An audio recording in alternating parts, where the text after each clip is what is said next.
এক নম্বর কোশ্চিন, এ একটি কাজ 9 দিনে, বি ওই কাজ 12 দিনে করতে পারে, তার একসাথে কয় দিনে সেই কাজটি করবে? তো দেখো এ 9 দিনে করছে, গোটা কাজ থেকে যদি আমরা এক অংশ ধরি তাহলে একদিনে 9 দিনে এক অংশ করছে, একদিনে কতটা করছে? 1/9 অংশ।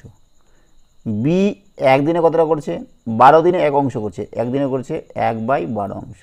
তাহলে এ প্লাস বি এরা দুজনে মিলে একদিনে কতটা করবে? এদের যোগ করতে হবে, 1/9 প্লাস 1/12। 9 আর 12 লসগু কত হবে? 3 তিরিকে 9, 3 চারে 12, আর যাবে না, 3 তিরিকে 9, 9 চারে 36, লসগু হচ্ছে 36, 9 চারে 36, 4, 12 দিনে 36, 3, 4 3 7/36। তার মানে এ আর বি একদিনে 7/36 অংশ কাজ করে। তাহলে এক অংশ কাজ করবে কত দিনে? তার উল্টা হবে, 36/7, একবার হয়ে যাচ্ছে। 36/7 আছে, 36/7 দিনে। এই নাম্বারটা আমাদের সঠিক উত্তর।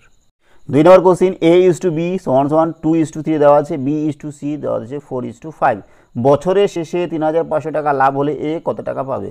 এখানে তাদের মূলধনের অনুপাত দেওয়া আছে, এ আর বি এর অনুপাত এটা, বি আর সি এর অনুপাত এটা। তাহলে আমরা এ বি সি এর তিনটাই একসাথে করব। তো দেখো A:B সমান দেওয়া আছে 2:3 আর B:C দেওয়া আছে 4:5।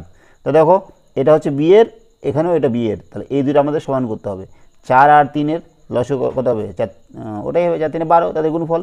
তাহলে এই দুটোকে আমরা একই নিয়ে আসবো।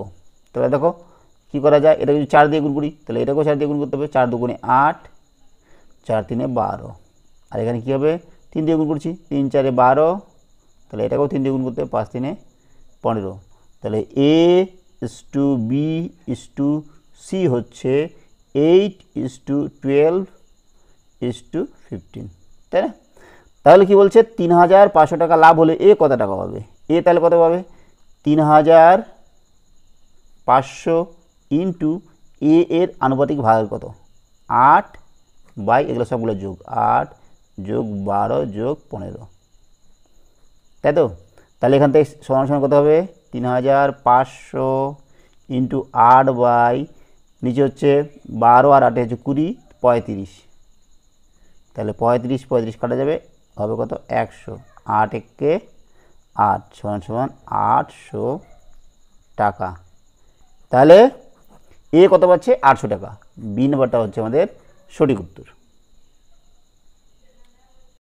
3 নম্বর কোশ্চিন, 10 টাকায় কিনে 11.20 টাকায় বিক্রি করলে লাভ ও ক্ষতির হার কত? দেখো 10 টাকায় কিনেছে আর 11.20 টাকায় বিক্রি করেছে, তাহলে অবশ্যই লাভ হয়েছে। তাহলে 10 টাকায় কতটা লাভ হয়? 10 টাকায় লাভ হয় এটা বিয়োগ এটা, তাহলে কত হবে? 1.20 টাকা। আমাদের 100 টাকায় বার করতে হবে। 1 টাকায় লাভ হবে 1.20 ভাগ কম হবে, ভাগ 10 এইটা। এইবার 100 টাকায় লাভ হবে বেশি, বেশি হলে গুণ, 1.20 বাই 10 ইন্টু 100, এই একটা শূন্য কাটা গেল। 10 দিয়ে গুণ করলে কত হবে? 12.0%, মানে 12%। কত পার্সেন্ট? 12% লাভ হচ্ছে। সি নাম্বারটা হচ্ছে আমাদের অ্যান্সার। 4 নম্বর কোশ্চিন, একটি কাজ এ ও বি একত্রে 12 দিনে করে, বি ও সি একত্রে ওই কাজ 15 দিনে করে, এ ও সি একত্রে 20 দিনে করে, সি একা ওই কাজটি কয় দিনে করবে? তো দেখো এ আর বি 12 দিনে এক অংশ কাজ করছে, গোটা কাজ মানে এক অংশ, তাহলে একদিনে কত করবে? তো আমরা ধরছি এ প্লাস বি এরা একদিনে কাজ করছে 1/12 অংশ, তাই না? এইবার বি আর সি, বি প্লাস সি এরা একদিনে কাজ করছে কতটা? 15 দিনে কাজ করছে এক অংশ, তাহলে একদিনে 1/15। এইবার এ আর সি একসাথে, এ প্লাস সি এরা একদিনে কাজ করছে 20 দিনে এক অংশ কাজ করছে, তাহলে একদিনে কাজ করবে 1/20, বোঝা গেল? এইবার সবগুলো যদি যোগ করি তাহলে কত হবে? A plus B, A plus B plus B plus C plus A plus C সমান সমান, মানে এরা একদিনে এটা এদিকে যোগ করছি, এটাও এদিকে যোগ করছি, তাহলে কত হবে? 1/12, 1/15, 1/20। এদিকে কত হবে? দেখো এ দুটো আছে, বি দুটো আছে, সি দুটো আছে, তাহলে 2 ইন্টু এ প্লাস বি প্লাস সি কত হচ্ছে? এদের লসাগু কত হবে 60 হবে 60। তোমরা লসাগু করে নিও। 12 5 60 5, 15 4 60 4, 20 3 60 3, তাহলে 5 3 8, 8 4 12, 12 বাই কত হচ্ছে 12/60, তাহলে 12 5 60 5, 1/5 অংশ। তো দেখো 2 × a + b + c আছে, তাহলে আমরা এখান থেকে কী করছি a + b + c করছি, a + b + c, তাহলে কত হবে 2টা দিয়ে চলে যাবে, 1/5 আছে ইন্টু 2 নিচে, তাহলে 1/10। তার মানে a b c এরা তিনজনে মিলে একদিনে কাজ করছে এত অংশ।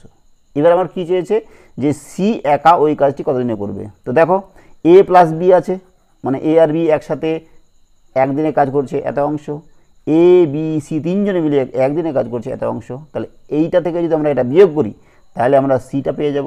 তাহলে দেখো কীভাবে করছি, যে a + b + c বিয়োগ এটা a + b, তাহলে কত পাচ্ছি আমরা 1/10 বিয়োগ 1/12। লসাগুগুলো কত হবে 10 আর 12, এটাও 60 হবে, 10 × 60, 12 × 60, তার মানে 1/60।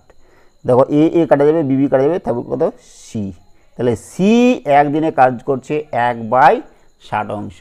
তাহলে 1 অংশ কাজ করতে তার কতদিন সময় লাগবে 60/1, তার মানে 60 দিন লাগবে। কতদিন লাগবে, একদিনে করছে 1/60 অংশ, তাহলে 1 অংশ কাজ করবে কত 60 দিনে। উত্তর হচ্ছে সি নাম্বারটা। ঠিক আছে।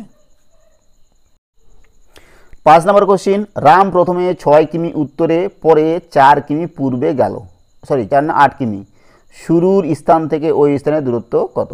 দেখো তাহলে রাম মনে করো প্রথমে উত্তর দিকে গেছে, এই দিকে গেছে 6 কিলোমিটার, কতটা 6 কিলোমিটার। তারপরে কোন দিকে গেছে পূর্ব দিকে, মনে করো এটা কতটা গেছে 8 কিলোমিটার। তাহলে বলেছে কি যে আগে ছিল এখানে, এখন হয়েছে স্থান এখানে, এই দুটো স্থানের মধ্যে দূরত্ব কত, মানে এই দূরত্বটা। তাহলে এটা হচ্ছে 90 ডিগ্রি, তাহলে এটা কি সমকোণী ত্রিভুজ, তাহলে এটা হচ্ছে অতিভুজ। তাহলে অতিভুজের দৈর্ঘ্য যদি আমরা এক্স ধরি, তাহলে কি জানি আমরা যে অতিভুজের স্কোয়ার মানে x² সমান এটা যদি ভূমি ধরি বা লম্ব ধরি, যা কিছু ধরি, এটা স্কোয়ার প্লাস এটার স্কোয়ার, 6 এর স্কোয়ার প্লাস 8 এর স্কোয়ার, তার মানে কত 6 6 36, 8 8 64, কত হচ্ছে 6 8 4 0 হাতে 1, 6 3 9 10, 100। x² সমান 100, 10 এর স্কোয়ার মানে 100, তাহলে x হয়ে গেল কত 10 কিমি। তাহলে তার দূরত্ব কত হচ্ছে 10 কিমি। কি বলেছে যে শুরুর স্থান থেকে ওই স্থানের দূরত্ব কত 10 কিমি। বি নাম্বারটা আমাদের সঠিক উত্তর। 6 নম্বর কোশ্চিন, একজন অসাধু ব্যবসায়ী 1 কেজির পরিবর্তে 900 গ্রাম পণ্য দেয়, কিন্তু ক্রয় মূল্যেই পণ্য বিক্রি করে, ব্যবসায়ীর লাভ ক্ষতির হার কত। তো দেখো 100 গ্রাম ও কম দিচ্ছে 1 কেজিতে, তার মানে 1000 গ্রামে তার লাভ কী হচ্ছে বলো তো, টাকা কোনো লাভ নেই, কারণ যেই টাকায় কিনেছে ওই টাকায় দিয়েছে, সে ওজন দিচ্ছে কম। কতটা কম দিচ্ছে 100 গ্রাম, এটাই তার লাভ। মানে 1000 গ্রামে লাভ হচ্ছে 100 গ্রাম, 1 গ্রামে কতটা লাভ হবে 100/1000, আর 100 গ্রামে তার লাভ কত হবে 100 দিয়ে গুণ করতে হবে, তাহলে 100 দিয়ে গুণ করে দিলাম, 0 0 0 0 0 0, তার মানে 10% তার লাভ হচ্ছে। কত লাভ হচ্ছে 10%। এই সি নাম্বারটা সঠিক উত্তর। একজন দোকানদার 20% ক্ষতিতে একটি পণ্য বিক্রি করে, সে আরও 200 টাকা বেশি দরে বিক্রি করে 5% লাভ করে, দ্রব্যটির ক্রয় মূল্য কত। তো দেখো যে জিনিসটা যদি 100 টাকা কিনেছে তার 20% ক্ষতি, তার মানে কি 80 টাকা বিক্রি করেছে। এইবার বলেছে কি যে সে যেটা টাকায় বিক্রি করেছে সেটা যদি তার থেকে 200 টাকা বেশি দামে বিক্রি করতো তাহলে তার লাভ হতো কত 5%, তাহলে তার ক্রয় মূল্য কত ছিল। তো আমরা ধরে নিব ক্রয় মূল্য হচ্ছে x টাকা, ক্রয় মূল্য কত x টাকা। তাহলে দেখো বিক্রয় মূল্য কত হচ্ছে 20% লস, 20% ক্ষতিতে বিক্রি করেছে, তাই না। তাহলে যদি ও 100 টাকায় কিনে তাহলে বিক্রি করেছে 80 টাকায়, 1 টাকায় কিনলে কত টাকা বিক্রি করেছে 80/100 টাকায়, x টাকায় কিনলে বিক্রি করেছে কত 80/100 ইন্টু x, 0 0 কাটলাম, তার মানে কত টাকা বিক্রি করেছে 8x/10, ক্রয় মূল্য কত x টাকা, বিক্রয় মূল্য এটা। এবার বলেছে কি যে ও যদি আরও 200 টাকায় বিক্রি করতো, তার মানে 8x বাই 10-এর থেকে যদি 200 টাকায় বিক্রি করতো আরও বেশি, তাহলে লাভ কতটা বলেছে? লাভ হতো 5%। তাহলে লাভ হতো 5%। তার মানে কি ক্রয় মূল্য x টাকা ছিল প্লাস 5% লাভ। 5% লাভ মানে কি 100 টাকা ক্রয় মূল্য হলে বিক্রয় মূল্য লাভ হচ্ছে 5 টাকা, 1 টাকায় লাভ হচ্ছে 5/100 টাকা, আর x টাকা লাভ হচ্ছে 5x/100, তাই 5x/100, তাই না? এটা লাভ, এটা তো ক্রয় মূল্য ছিলই, ক্রয় মূল্য প্লাস লাভ, বা একবারে আমরা বিক্রয় মূল্য করতে পারতাম। ঠিক আছে, এইবার এখান থেকে আমরা এক্সের ভ্যালুটা বার করব। তো দেখো কি করা যায়, কাটাকাটি করা যাবে। দেখো 5 2 × 10 2 0। এবার এক্সগুলোকে আমরা একদিকে নিয়ে আসছি, কত আছে? এইটাকে যদি এদিকে নিয়ে যাই তাহলে এক্স প্লাস 5/20, এটা এদিকে গেলে মাইনাস 8x বাই, সরি এখানে এক্স আছে, 5 তো কেটেই দিলাম, 5 কোথায় থাকলো, x by x plus x/20, এটাকে এদিকে নিয়ে যাচ্ছে মাইনাস 8x/10 ইকুয়ালস টু, এটা এদিকে থাক মানে 200। বোঝা গেল? তাহলে দেখো এখান থেকে কী করা যাবে, লসাগু করছি, কত লসাগু হবে? 20 লসাগু হবে। 20x প্লাস 20x হলো মাইনাস 2 হবে, 8 2 × 16x সমান 200 টাকা। এইবার এখান থেকে কী করছি, তাহলে কত হবে? 20 থেকে 16 বদলে 4, 4 একে 5, 5x/20 সমান 200। তাহলে এখান থেকে এক্সের মান কত হবে? x সমান 200 ইন্টু, এটা এদিকে চলে গেল গুণ 20 আর নিচে 5, 5 4 20, 4 4 2 8 আর 2 0, 800 টাকা। তাহলে এক্সের ভ্যালুটা পেলাম কত? 800 টাকা। আমাদের ওটাই চেয়েছিল যে ক্রয় মূল্য কত, ক্রয় মূল্য হয়ে গেল আমাদের 800 টাকা। ঠিক আছে, 12 18 24 এর লসাগুকে এদের গসাগু দ্বারা ভাগ করলে ভাগফল হবে কত? লসাগু করছি আর গসাগু করছি, দুটো করি। 12 18 24, দেখো তো কত দিয়ে যাবে? 2 দিয়ে যাবে, 2 6 12, 2 9 18, 12 2 × 24। এইবার আর কত দিয়ে যাবে?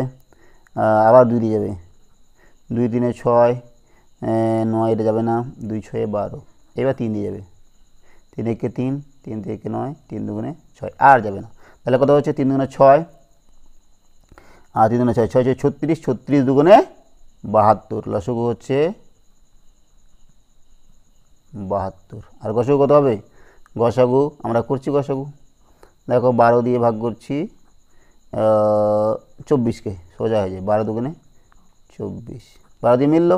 এর 12 দিয়ে 18কে ভাগ করবো, 18, 12 কে 12, 6, 6 2 × 12, তার মানে গসাগু হচ্ছে 6। এবার লসাগুকে গসাগু দ্বারা ভাগ, তার মানে 72 ভাগ 6, 6 দিয়ে 6 1 6, 12 12, 12 6 72। তাহলে উত্তর কত হচ্ছে? ভাগফল কত হবে? 12। সি নম্বরটা আমাদের সঠিক উত্তর। 4 5 7 দ্বারা বিভাজ্য 375 সংখ্যাটির নিকটতম সংখ্যা কত? তো দেখো 4 5 7 এদের দ্বারা বিভাজ্য মানে এদের লসাগু করতে হবে। লসাগু কি যাবে এখানে?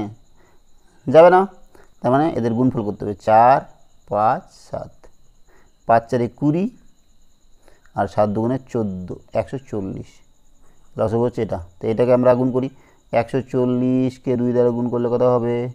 280, 140কে 3 দ্বারা গুণ করলে কত হবে? 3 0 0, 14 3 42। তাহলে কি বলেছে? 375-এর কাছাকাছি। কোনটা 375-এর কাছাকাছি? এটা না এটা? অবশ্যই এটা, 420। তাহলে এ নাম্বারটা হবে আমাদের সঠিক উত্তর। 10 নম্বর কোশ্চিন, একটি আয়তাকার জমির দৈর্ঘ্য প্রস্থের 3 গুণ, জমিটির ক্ষেত্রফল 588 বর্গমিটার, জমিটির দৈর্ঘ্য কত? তো প্রস্থের 3 গুণ, তাহলে দৈর্ঘ্য প্রস্থ আমরা ধরলাম x মিটার ধরি, তাহলে দৈর্ঘ্য কত হবে? 3x। তাহলে তাদের ক্ষেত্রফল কত হবে? দৈর্ঘ্য ইন্টু প্রস্থ, 3x ইন্টু x সমান 588, তার মানে 3x² সমান 588। তাহলে x² কত? 5 8 8 ভাগ 3, 3 দিয়ে কাটাকাটি যাবে, 8 8 16, 17 18 19 20 21 যাবে, 3 একে 3 2 28 318 3 7 21 3 8 24 3 9 27 11 318 196। এবার এক্স এর ভ্যালু, তাহলে এক্স কত হবে 196 রুট ওভার, তাহলে 13 ইন্টু 13 কত হয় বলো তো, 13 ইন্টু 13 করলে কত হয়, 3 3 9 3 1 3 1 ঘর কাটা 13 169 16। 14 ইন্টু 14 করলে কত হবে, 14 ইন্টু 14 4 4 16 হাতে 1 4 1 4 5 1 ঘর কাটা 14 196। তাহলে কত এক্স এর মান হচ্ছে 14। এইবার বলেছে কি যে জমিটির দৈর্ঘ্য কত, দৈর্ঘ্য কত 3x, তাহলে 3 ইন্টু 14 14 দিনে 42 মিটার। তাহলে উত্তর হচ্ছে আমাদের এ নাম্বারটা, জমিটির দৈর্ঘ্য 42 মিটার। 50 টাকার 12.5% এর সাথে কত যোগ করলে 50 টাকার 1/5 হবে। দেখো 50 টাকার 12.5%, তাহলে 12 পূর্ণ 1/2%, এর সাথে আমরা ধরলাম x যোগ করলাম, তাহলে কত পাচ্ছি 50 টাকার 1/5। এই তো 12.5 মানে কি 50 ইন্টু এভাবে লিখছি 12.5, পার্সেন্ট উঠাতে গেলে 100 দিয়ে ভাগ, প্লাস x সমান সমান দেখো 5 দিয়ে কাটাকাটি যাবে, 5 দিয়ে কাটে 5 1 5 10 10 হচ্ছে, তাই না। এখানে আমাদের কাটাকাটি যাবে, 0 0 কাটলাম, 5 2 10 2 কাটা গেল।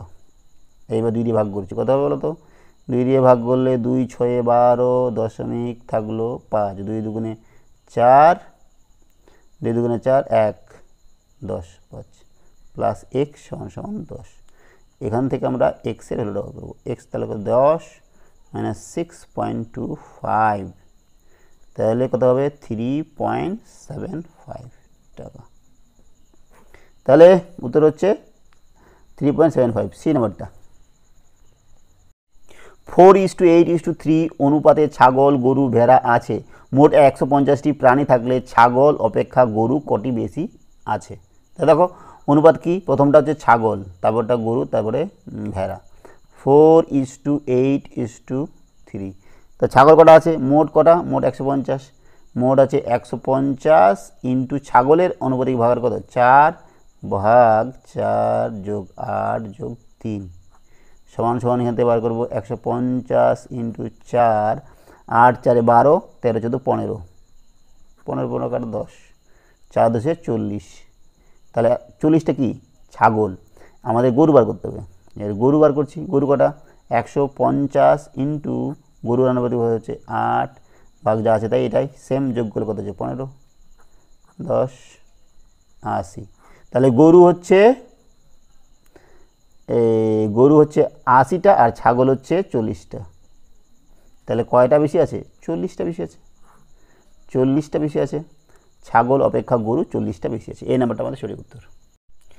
একটি টেবিলের দাম চেয়ারের 5 গুণ, দুটির দাম একত্রে 1800 টাকা, দুটি চেয়ারের দাম কত। কি বলেছে যে টেবিলের দাম চেয়ারের 5 গুণ, তাহলে চেয়ারের দাম আমরা ধরে নিচ্ছি, চেয়ারের দাম ধরি x টাকা, তাহলে টেবিলের দাম কত, কয় গুণ 5 গুণ 5x টাকা, আর দুটির একত্রের দাম কত 1800 টাকা, তাহলে 5x প্লাস x সমান সমান 1800 টাকা, তাহলে এখান থেকে 6x সমান সমান 1800 টাকা, x এর মান কত 1800 ভাগ 6 6 3 18 3 0 0, x হয়ে গেল 300। তাহলে এক্সটা কী ধরেছিলাম, এক্সটা ধরেছিলাম চেয়ারের দাম পেয়ে গেলাম, তাহলে 300 টাকা, আর টেবিলের দাম পেয়ে যাচ্ছি 5 3 1500 টাকা। কী বলছে দুটি চেয়ারের দাম কত, দুটি চেয়ারের দাম, তাহলে 3 দুগুণে 600, তাহলে দুটি চেয়ারের দাম কত হবে 600 টাকা, ডি নাম্বারটা আমাদের সঠিক উত্তর। 14 নম্বর কোশ্চিন, ইমরান ও ওয়াসিম 15,000 টাকা ও 25,000 টাকা নিয়ে ব্যবসা শুরু করে, বছর শেষে 16,800 টাকা লাভ হলে ওয়াসিম কত টাকা পাবে। তাহলে এদের অনুপাত বার করব, অনুপাত কত, ইমরান আর ওয়াসিমের মূলধন, ওয়াসিম এর মূলধনের অনুপাত হচ্ছে 1500, 1:2,5,0,0 দুটো শূন্য তিনটা করে শূন্য আগে কেটে দিলাম 15:25 আবার দেখো 5 দিয়ে কেটে যায় 5 3 15 5 5 25 তাহলে মূলধনের অনুপাত তাদের কত হলো 3:5 ঠিক আছে। এইবার বলেছে কে ওয়াসিম কত টাকা হবে তাই না ওয়াসিম, তাহলে ওয়াসিমের আনুপাতিক ভাগার বার করতে হবে। এত টাকার মধ্যে 16,800 ইন্টু ওয়াসিমের আনুপাতিক ভাগার হচ্ছে 5/5 3 5 আর 3 যোগ করে কত হয় 8, তাহলে কাটাকাটি করছি 8 দুগুণে 16 আর একে 8 দুটো শূন্য 5 শূন্য দুটো শূন্য হবে 5 একে 5 5 দুগুণে 10 10,500 টাকা এত টাকা। সি নাম্বারটা হচ্ছে আমাদের সঠিক উত্তর। 15 নম্বর অঙ্ক 300কে কোন ক্ষুদ্রতম সংখ্যা দিয়ে গুণ করলে তা একটি পূর্ণবর্গ সংখ্যা হবে। তো দেখো 300 এটাকে যদি আমরা ভাঙাই 3 দিয়ে যাবে 100 আর 10কে কী হবে 10 ইন্টু 10 তাই না, তাহলে 300টাকে আমরা লিখতে পাচ্ছি 3 ইন্টু 10 ইন্টু 10 তার মানে 3 ইন্টু 10-এর স্কোয়ার। এবার যদি আরেকটা 3 থাকতো 3 দিয়ে যদি গুণ করতাম তাহলে কী হতো 3 ইন্টু 3 হতো ইন্টু 10 স্কোয়ার হতো, তার মানে 3 স্কোয়ার ইন্টু 10-এর স্কোয়ার হতো, তাহলে 3 10 30-এর স্কোয়ার হতো পূর্ণবর্গ হয়ে যেত। তাহলে কত দিয়ে গুণ করতে হবে এই 3 দ্বারা গুণ করতে হবে, 3 দ্বারা গুণ করলে এটা পূর্ণবর্গ হবে। তাহলে বি নাম্বারটা হচ্ছে আমাদের সঠিক উত্তর।